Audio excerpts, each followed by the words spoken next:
नमस्कार दोस्तों, pension, gratuity, DA और साथ ही साथ दोस्तों 8वें वेतन आयोग की मांग कर रहे लाखों कर्मचारियों और पेंशन धारकों के लिए इस वक्त की बहुत ही महत्वपूर्ण और इम्पोर्टेंट खबर निकलकर सामने आ चुकी है, जिसके बारे में दोस्तों आज की इस वीडियो के अंदर बात करेंगे। जी हाँ दोस्तों, पहली बड़ी खबर की बात करें तो ऑफिस मेमोरेंडम आप सभी के लिए जारी हो चुका है। वेतन भत्ते और पेंशन की समीक्षा के लिए 8वें वेतन आयोग का गठन, वित्त मंत्री का नया प्रस्ताव आया सामने। जी हाँ दोस्तों, 8वें वेतन आयोग के गठन को लेकर वित्त मंत्री निर्मला सीतारमण का नया प्रस्ताव आप सभी के लिए सामने आ चुका है, जिसमें वेतन भत्ते और पेंशन में समीक्षा के लिए कितनी बढ़ोतरी की जाएगी, क्या क्या आप सभी के लिए प्रोसेस रहने वाला है, इसके बारे में दोस्तों यहाँ पर बड़ा अपडेट आ चुका है। इसके बारे में दोस्तों आज की इस वीडियो के अंदर संपूर्ण जानकारी और चर्चा आप सभी के साथ करने वाली है। साथ ही बिग ब्रेकिंग न्यूज निकल कर आप सभी के लिए आ रही है। केंद्रीय कर्मचारियों में खुशी की लहर है। सरकार ने डीए में यहाँ पर बढ़ोतरी का ऐलान किया है। जी दोस्तों, केंद्रीय कर्मचारियों को मिला बड़ा तोहफा। डीए में बढ़ोतरी का ऐलान होते ही खुशी से नाच उठे सभी कर्मचारी।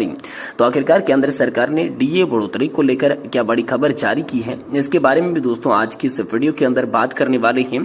वही दोस्तों ईपीएस 95 पेंशन धारकों की पेंशन बढ़ोतरी को लेकर तमाम तरह के जो आंदोलन हो रहे हैं, उनको लेकर भी दोस्तों कर्मचारी भविष्य निधि संगठन पर बड़ी खबर आ चुकी है, जहां पर पीएमओ तक पहुंचने की भी तैयारी दोस्तों पेंशन धारकों की सामने निकल कर आ चुकी है।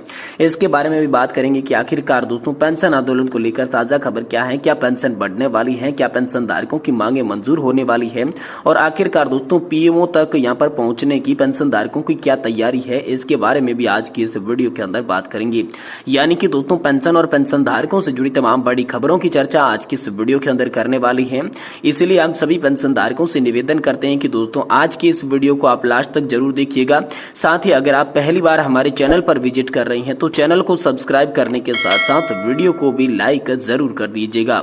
तो चलिए बिना किसी देरी के यहाँ पर वीडियो के अंदर खबरों का सिलसिला शुरू करते हैं और आप सभी को हर एक खबर सही, सटीक और तथ्यों पर आधारित बता देती है। तो सबसे पहले बड़ी खबर की बात करते हैं तो दोस्तों आप सभी के लिए वेतन भत्ते और पेंशन की समीक्षा के लिए 8वें वेतन आयोग के गठन को लेकर वित्त मंत्री का नया प्रस्ताव सामने आ चुका है। जी हाँ दोस्तों, ऑफिस मेमोरेंडम आप सभी के लिए जारी हुआ है। तो आखिरकार वित्त मंत्री का क्या प्रस्ताव है, चलिए आपको विस्तार से बताती हैं। आप लोगों को बता दूं कि 7वें वेतन केंद्रीय आयोग की सिफारिश के अनुसार 1/1/2016 से लागू किया गया था, लेकिन इस वेतन आयोग में कर्मचारियों को कई महत्वपूर्ण मांगे पूरी नहीं की थी। वर्तमान की आर्थिक स्थिति और बढ़ती हुई महंगाई को देखते हुए 8वें केंद्रीय वेतन आयोग का गठन आवश्यक हो गया है, ताकि केंद्रीय सरकारी कर्मचारियों की वेतन भत्ते और पेंशन की पुनः समीक्षा की जा सके। तो इसमें दोस्तों 7वें वेतन आयोग से जो निराशा मिली है, कर्मचारियों की जो नाराजगी और हड़ताल थी उसकी चेतावनी है। साथ ही महंगाई भत्ते में बढ़ोतरी और वास्तविकता में अंतर क्या है, साथ ही राज्य सरकार की राजस्व ग्रहण में कैसे वृद्धि हुई है, घटती कर्मचारियों की संख्या और कार्यभार को लेकर, साथ ही 8वें वेतन आयोग की आवश्यकता क्यों पड़ी और एनपीएस में पेंशन प्रणाली क्या है, भविष्य की राजनीति क्या है और संपूर्ण जानकारी का निष्कर्ष क्या है, ये तमाम टॉपिक जो है दोस्तों आज की इस वीडियो के अंदर कवर करने वाली हैं। सबसे पहले बात करते हैं कि 7वें वेतन आयोग में निराशा कैसे मिली। तो दोस्तों स्टाफ साइड ने 7वें वेतन आयोग और इसकी भारत सरकार में 1/1/2016 को न्यूनतम या पर जो वेतन 26,000 रुपए प्रतिमाह करने की मांग की थी, जिससे केंद्र सरकार ने खारिज कर दिया। 7वें वेतन आयोग से केंद्र सरकार ने न्यूनतम वेतन 18,000 रुपए की सिफारिश की थी, जो कि कर्मचारियों की अपेक्षाओं से काफी कम था। इसके अलावा दोस्तों 3.68 फिटमेंट फैक्ट की मांग की गई थी, सरकार ने नजरअंदाज किया और केवल 2.57 सिफारिश की, जिससे कर्मचारी असंतोष यहाँ पर आ चुकी थी। इसको लेकर कर्मचारियों की नाराजगी और हड़ताल की चेतावनी मिली है।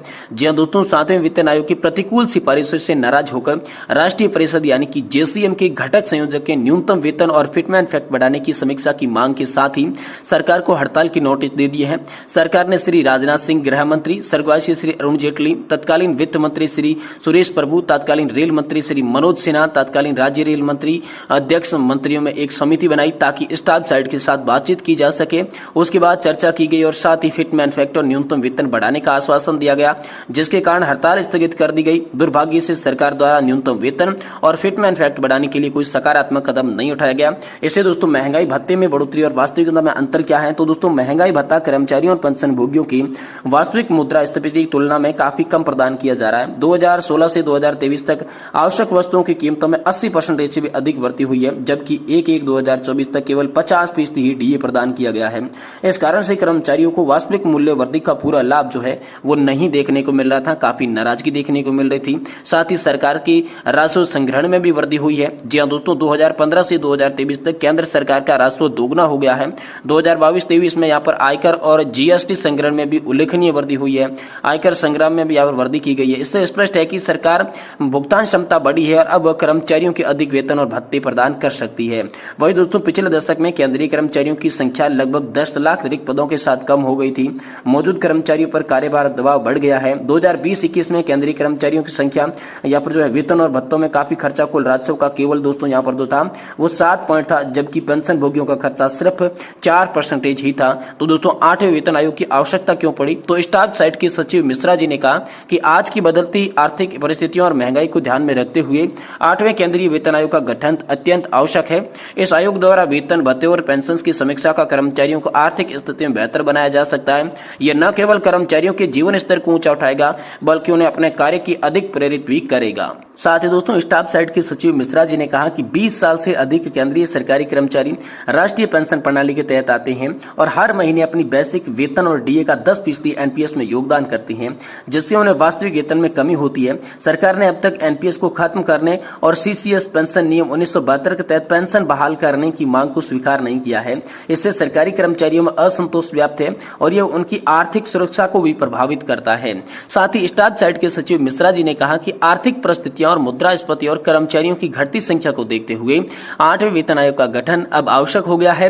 यह आयोग वेतन भत्ते और पेंशन की समीक्षा कर कर्मचारियों की आर्थिक स्थिति को सुधारने में सहायक होगा। ये समय की मांग है कि सरकार इस पर तुरंत ध्यान दे और आवश्यक जो है वो कदम उठाए। तो दोस्तों ये ऊपर जो पहलू दिए गए इसको ध्यान में रखते हुए स्टाफ साइट के सचिव मिश्रा जी ने वित्त मंत्री से तत्काल प्रभाव से 8वें वेतन आयोग के गठन करने की मांग की। उनका कहना है कि अब समय आ गया है, सरकार तुरंत 8वें केंद्रीय वेतन आयोग का गठन करे। इससे न केवल कर्मचारियों की आर्थिक स्थिति सुधरेगी बल्कि उनके कर्तव्य और अधिकतर उत्साह के साथ पूरा काम कर सकेंगे। सरकार से अनुरोध है कि वह इस पर ध्यान दे और आवश्यक जो है वो कदम उठाए जाए। यानी कि 8वें वेतन आयोग की बात भी अब दोस्तों धीरे धीरे आप सभी के लिए उजागर होती हुई नजर आ रही है। साथ ही दोस्तों ब्रेकिंग न्यूज आप सभी के लिए निकल कर आ रही है। केंद्रीय कर्मचारियों में खुशी की लहर है, सरकार ने डीए में की है बढ़ोतरी।